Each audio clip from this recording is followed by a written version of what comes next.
हाय ऐसे न आहे बरा कीजिए। क्या आपको मालूम है कि 1973 में कैसे तबाह हुआ था राजेश खन्ना का विशाल साम्राज्य और कैसे 3 साल तक नंबर 1 की कुर्सी पर बैठे सुपरस्टार राजेश खन्ना को धर्मेंद्र ने कर दिया था बेदखल।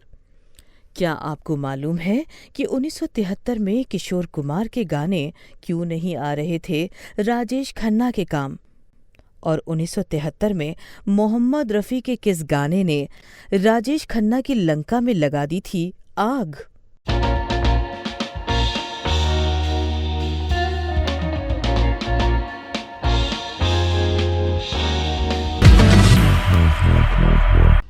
नमस्कार, ब्लैक एंड व्हाइट में आपका स्वागत है। इस एपिसोड में हम बात करेंगे राजेश खन्ना की, धर्मेंद्र की और हिंदी सिनेमा के 2 महान गायकों मोहम्मद रफ़ी और किशोर कुमार की, और इसकी कि कैसे 1973 में धर्मेंद्र के लिए मोहम्मद रफ़ी के गाए एक गाने ने सुपरस्टार राजेश खन्ना का किला कर दिया था ध्वस्त। जीने दे चाहे तू मार डाले। दोस्तों, ये बात बार बार कही गई है कि 1969 में आई राजेश खन्ना की ब्लॉकबस्टर फिल्म आराधना के बाद राजेश खन्ना और किशोर कुमार ने अगले कई सालों तक हिंदी सिनेमा पर राज किया। राजेश खन्ना की सफलता किशोर कुमार से जोड़ दी गई।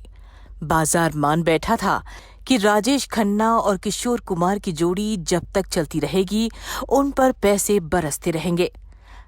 बाजार मस्त था। आराधना के बाद बंधन, आन मिलो सजना, कटी पतंग, सच्चा झूठा, आनंद, दुश्मन, अमर प्रेम, अपना देश और बावर्ची जैसी फिल्में एक एक कर आती गई और राजेश खन्ना के करियर का मील का पत्थर बनती गईं। इन फिल्मों में राजेश खन्ना के लिए किशोर कुमार ने भी गाने गाए और मोहम्मद रफ़ी ने भी।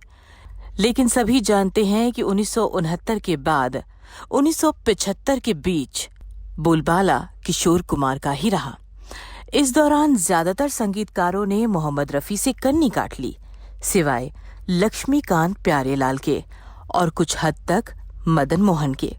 यहाँ ये बता देना ठीक रहेगा कि आराधना के बाद मोहम्मद रफ़ी से सबसे ज्यादा गाने गवाए थे संगीतकार लक्ष्मीकांत प्यारेलाल ने। आराधना के बाद 1969 से 1980 के बीच लक्ष्मीकांत प्यारेलाल ने मोहम्मद रफ़ी से कुल मिलाकर 264 गाने गवाए, जो अन्य किसी भी संगीतकार से ज्यादा है। अगर लक्ष्मीकांत प्यारेलाल के लिए मोहम्मद रफ़ी के गाए कुल गानों की बात करें तो इनकी संख्या 389 है और ये संख्या भी किसी अन्य संगीतकार के मुकाबले सबसे ज्यादा है। यानी मोहम्मद रफ़ी ने सबसे ज्यादा गाने संगीतकार लक्ष्मीकांत प्यारेलाल के लिए गाए हैं। अब वापस लौटते हैं राजेश खन्ना पर। दोस्तों, आराधना के बाद सुपरस्टार राजेश खन्ना का रथ 2 साल तक तो बिना किसी ब्रेक के दौड़ा। लेकिन 1972 के मध्य में राजेश खन्ना की एक फिल्म आई, नाम था दिल दौलत दुनिया। ये फिल्म बुरी तरह फ्लॉप हुई। आराधना से मिली स्टारडम के बाद ये पहला मौका था जब राजेश खन्ना की कोई फिल्म फ्लॉप हुई थी। इसके बाद फिल्म बावर्ची से राजेश खन्ना को कुछ राहत तो मिली, लेकिन थोड़े समय बाद राजेश खन्ना के लिए एक बार फिर मुश्किल पैदा हो गई। वो इसलिए क्योंकि कभी देश के कस्बों, शहरों और महानगरों के सिनेमा हॉल में राजेश खन्ना की फिल्मों को देखने के लिए लंबी लंबी कतार में खड़े होने वाले राजेश खन्ना के प्रशंसकों ने अब उनकी फिल्मों को रिजेक्ट करना शुरू कर दिया था। ये फिल्में थीं शहजादा, जोरू का गुलाम और मेरे जीवन साथी। आराधना के बाद राजेश खन्ना के करियर को तूफानी गति देने वाले किशोर कुमार भी राजेश खन्ना के काम नहीं आ रहे थे। उनका जादू काम नहीं आ रहा था। वो इस तरह कि 1972 में आई फिल्म मेरे जीवन साथी में किशोर कुमार के बेहद खूबसूरत गाने थे, लेकिन फिर भी लोगों ने राजेश खन्ना की इस फिल्म को रिजेक्ट कर दिया। चला जाता हूँ किसी की धुन में, धड़कते दिल के तराने लिए, ओ मेरे दिल के चैन। फ्लॉप फिल्मों की संख्या बढ़ने से राजेश खन्ना का साम्राज्य हिल चुका था।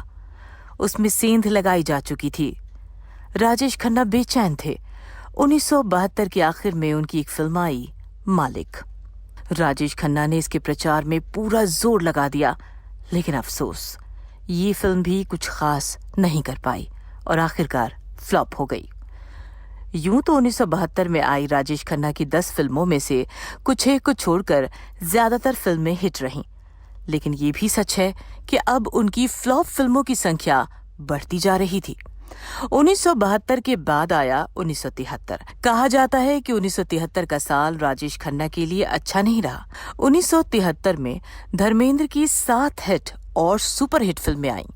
ये फिल्म थी कीमत, कहानी किस्मत की, जुगनू, यादों की बारात, झील के उस पार, लोफर और ब्लैकमेल। इन फिल्मों में मोहम्मद रफी के भी कुछ गाने थे, लेकिन मोटे तौर पर धर्मेंद्र के लिए गाने गाए थे किशोर कुमार ने। तो हुआ ये कि धर्मेंद्र की एक के बाद आई 7 हिट फिल्मों ने 1973 में नंबर 1 पर बैठे राजेश खन्ना को बेदखल कर दिया।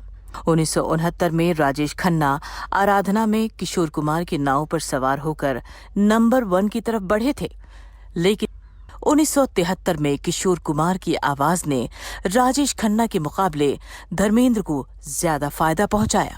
अरे रास्ता रास्ता देखो, आँख मेरी लड़ी है, आँख जिससे लड़ी है वो पास मेरे खड़ी है।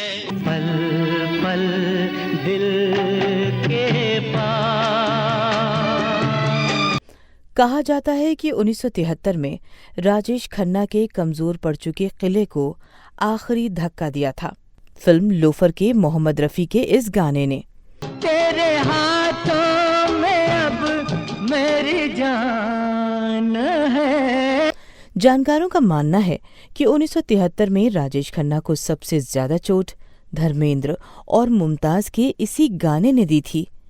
ये चोट ऐसी थी कि जिससे वो कभी उबर नहीं पाए। आज मौसम बड़ा बेईमान है, बड़ा। लोफर में संगीत दिया था लक्ष्मीकांत प्यारेलाल ने और इसे लिखा था आनंद बख्शी ने।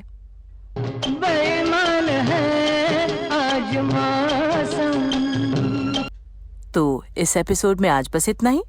अगले एपिसोड में आपसे फिर मुलाकात होगी। तब तक के लिए हमें आज्ञा दीजिए। नमस्कार। ये कैसा रिश्ता है, ये कैसे सपने हैं।